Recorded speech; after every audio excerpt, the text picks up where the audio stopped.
Awesome. So I was going to jump into a topic that's been incredibly popular for like the last week, and it's this whole H1B visa cap removal. And there's proposals to remove that cap to boost U.S. competitiveness. What's your take on that? What do you feel being Indian? From the Indian perspective, what's that looking like for you? That the majority of the H1s are from India. Yeah, so I have been following the Twitter debate just like a lot of Indians very, very actively. Yeah, Um, yeah, so the yeah. first thing, I was disheartened by some comments which were extremely racist in Horrible. nature. It's And bullshit. Yeah. and I think the world does not have a place for racism, at least in this era.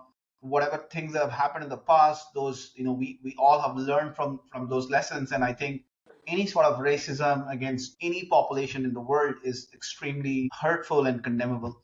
And apologies on behalf of American people. I think that people are upset. I think in general, I don't think I think people are upset specifically at Indians, but I think that people are just upset that we saw the Vivek Ramaswamy quote where he just basically laughs at the American culture, and that creates anger, and people then go to the extreme, unfortunately. And it's Yeah, sad to see that we live in a world today where this kind of extremity and racism exists in this way. It's yeah. poor. It's not a tasteful approach, and we need to really step out of that. But really, like identifying the core problem is Yeah, how I do we definitely balance that? thought when I read Vivek Ramaswamy's quote, I thought that was below the belt.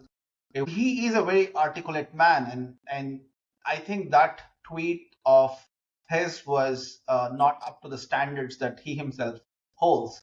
Agreed. So if I'm an American kid, I would have felt hurt Hmm. by that tweet. And then Elon Musk's subsequent reaction to it, as if he completely defends and he will go to war, I think that further angered American people. So I think, but to this debate, I feel there are multiple dimensions to this. The, Okay. the first and foremost dimension that I see is that H1B is right now a form of exploitation by the tech sector, and Indian employees that are availing this facility, they're just the victims of it. Yeah. They are essentially working at a lower cost compared to citizens of other countries who are availing H1B. Yeah. In the tech sector is literally exploiting this. There should be maybe a $200,000 salary cap that if you want H1Bs, who are supposed to be the best talent that is coming out of other countries, then the companies have to shell out $200,000, and you will immediately see that these companies that are advocating H1B will back off. But don't you feel like, and I always say this, like, don't ever underestimate the ingenuity of a human being. And I say this in a way that, if there's such strict policy around H1Bs and they make it that, the salaries have to be above a certain level and X, Y, and Z, wouldn't you see the people find another way, perhaps just outsource directly? Or that's why maybe So, companies create so facilities in different countries. the question then becomes, if a work can be outsourced, why be so particular about doing it in the US? There's certain fields that, yes, it can be done virtually. Probably, maybe some people may believe that it's more effective done in person. Present Yeah, at we the are living in a location. world past COVID where people have worked from homes, even in the United States. So anything that can be done remotely should be done remotely. It should not. Right. It's when we are connecting people over internet, you're talking about few milliseconds latency. That's all. So somebody say sitting in a California office and somebody sitting in a New York office and somebody sitting in Hyderabad, you're just talking about few milliseconds of latency. The other part of the debate which I dig deeper, and why there is this backlash against Indians, what I felt was that there were comments that were coming repeatedly. This number one comment which I felt was often repeated was, once you bring in an Indian in a high level position, then he kind of replaces rest of the people with other set of Indians. Okay. Um, and that comment is repeated by multiple times, including few prominent influencers have also highlighted the comment. I tend to agree with that. I have seen that multiple times with multiple companies in my almost 2 decades of software experience, and it happens. And I think that needs to be a post. So there And needs to it's be essentially a program in reverse. holding the IT companies to certain level of diversity is very important. I think generally when in IT industry, when we talk about diversity, it's more spoken in terms of male female ratio, because Hmm. there are so few women in the tech field. But often we tend to ignore that there has to be a diversity of multiple ethnicities, because as you build multinationals, there's so much of value that different groups can bring to the table. And I often had this complaint even when I worked for Microsoft as well, that I always wanted the Microsoft India office to have more number of foreigners inside the office, because that will bring a different perspective. When Indians in US advocate that getting top talent from India helps American economy, they should rigorously also advocate that bringing top talent into India Yeah, from other countries will of also course. help Indian economy, and it will Yeah. also help our country become better from an infrastructure standpoint or from a overall planning and And point of view. it begs the question, why don't most countries adopt this sort of approach on bringing top talent from other countries? Why is, if you go to any other country, there nobody's looking to hire Americans or to hire Europeans, or they're hiring locally, and that's it. Yeah, Like, they're not. There's no. even in an earlier podcast on immigration, I kind of touched upon the two highest earning groups in United States. One is Indians, and other is Filipinos. Yeah. And when you search for the comments from the Filipino and Indian immigrants in the United States, are they advocating similar kind of immigration in their home countries? Right, and it's Are they not. advocating that India needs to hire foreign nationals to kind of advance its infrastructure or advance some of the tech companies that we have built? Or same thing with the Filipino. I don't find that. You don't And find I that, think, and that's what makes, that's what is, I think where you're going with this, and I could be wrong, but this is what makes for global products, right? The diverse idea and understanding of how something should be marketed and promoted and created could then be versus a global product versus a local product, and that's super important. That perspective, diversity, is super important in the world. Sorry, you were I interrupted you. Continue. and I think in the last 5 6 years, the salaries in India have substantially gone up in the tech sector. Earning $100,000 in India has become fairly common. Hmm. And I think if the Indian companies choose to, uh, they can actually hire a lot of foreign talent into India as well. And that will create a much more diversity in Indian companies, and hopefully that will lead to Indian companies building products that will work substantially well in global markets.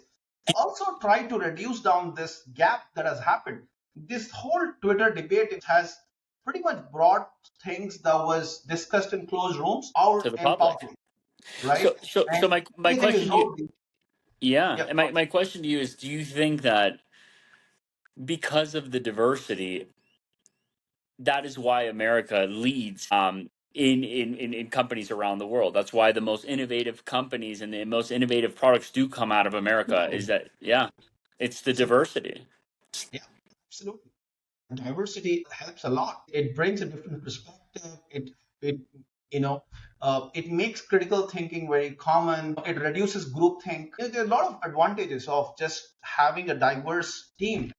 I again touched upon in one of our previous podcasts that the fundamental difference I found in Microsoft US office and Microsoft India office was that the US office was extremely diverse, and that helped in some of the best products of Microsoft being built there compared to a more of support kind of work that happens in India offices.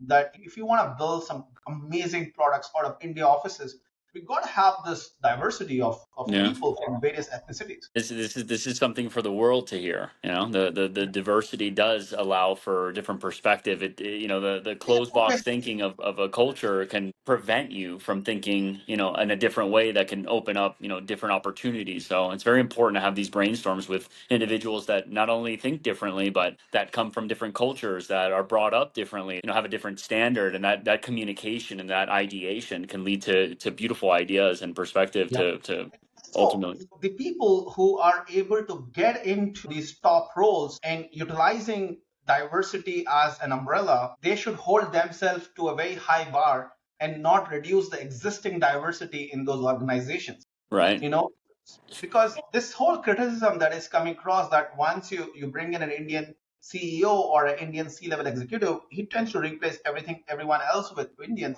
This whole criticism will go away if that Indian CEO holds himself to that diversity goals. Right. The very reason he's at that position is because that was implemented before him. So the intelligent thing would be to continue this sort of philosophy of diversity and perspective and growth, and Yeah. not get stuck in sort of this reversal of roles that we're back to square one. Yeah, Yep. it's The quite other thing, interesting. as I said, it's very important for all these Indian executives who have made it big in the United States to also advocate for the need for immigrants in India, especially talented immigrants in India, to come and work in the companies and startups, and Yeah. also push the governments to have lesser regulation in terms of hiring, in terms of the visa process, because once you have a reciprocal process where both the countries are having like a similar kind of laws in terms of people from US can come into India and work,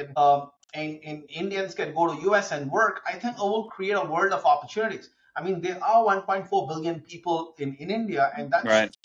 those are huge. That's a huge human capital, and a lot of wonders can be achieved with that kind of human capital. So I think if a kind of new perspective to solving these problems, I think it can bring a huge global change.